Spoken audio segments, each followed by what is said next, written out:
Hello sir, welcome back. बात करेंगे Tata steel share के बारे में। देखिए, टाटा स्टील शेयर में आज हमने कंसोलिडेशन देखा।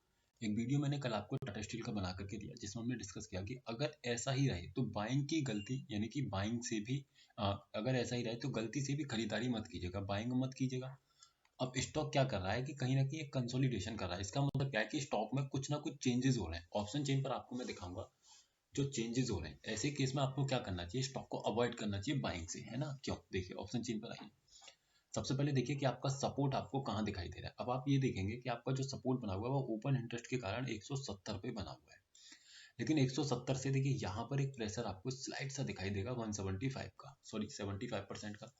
अगर ये प्रेशर, यानी कि आने वाले ट्रेडिंग सेशन में अगर ये प्रेशर हट जाता है तो ऐसे केस में स्टॉक में आपको एक बुलिश मोमेंटम देखने को मिलेगा, ध्यान रखिएगा। लेकिन अगर वहीं ये परसेंटेज इंक्रीज होती है तो ऐसे केस में स्टॉक में बाइंग नहीं करनी चाहिए। फिर से मैं यही चीज कहूंगा, अभी बाइंग नहीं करनी चाहिए, है ना, ध्यान रखिएगा।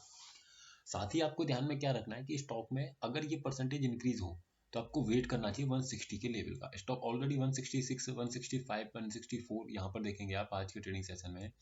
तो स्टॉक कितने का लो लगाया है? लगभग 166.5 के आसपास का। तो अगर ये प्रेशर इंक्रीज होगा तो क्या रहेगा, तो स्टॉक नीचे टूट सकता है। कहां तक टूटने की क्षमता रखता है? लगभग 160 तक। ध्यान रखिएगा, अगर ये प्रेशर इंक्रीज हुआ तो। और अगर नहीं हुआ तो ऐसे केस में अगर ये प्रेशर डिक्रीज हो जाए तो ऐसे केस में स्टॉक का सपोर्ट ऑलरेडी 170 पर है और स्टॉक 170 से नीचे खड़ा है, तो स्टॉक में आपको बुलिश मोमेंटम मिल जाएगा। कहां तक स्टॉक जाते हुए दिख जाएगा? 175, 180 के लेवल तक। यानी कि जहां भी मेरा रेजिस्टेंस रहेगा ओपन इंटरेस्ट के कारण, वहां तक सपोर्ट यानी कि स्टॉक आपको चलते हुए दिख जाएगा। बस आपको इसी जगह नजर बना करके रखनी है कि ये प्रेशर आखिरकार किस तरीके का है। अगर ये प्रेशर इंक्रीजिंग है, याद रखिएगा, अगेन रिपीट कर देता हूं, अगर ये प्रेशर इंक्रीजिंग है तो गलती से भी बाइंग मत कीजिएगा। वहीं अगर ये प्रेशर 75, 70 से नीचे आ जाता है तो अगर आपको स्टॉक इसी लेवल के आसपास मिल जाए तो आप बाइंग करके चुपचाप से स्टॉक में बैठ जाइएगा। तो आई होप आप समझे होंगे।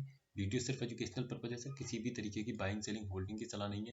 अगर आप स्टॉक्स में इंट्राडे ट्रेडिंग करते हैं तो हमारे व्हाट्सएप चैनल को ज्वाइन कर सकते हैं, जिसका लिंक आपको नीचे डिस्क्रिप्शन में मिल जाएगा। एक बार विजिट कर लीजिए, अगर आपको इन्फॉर्मेटिव लगे तो ज्वाइन कर लीजिएगा। Thank you so much.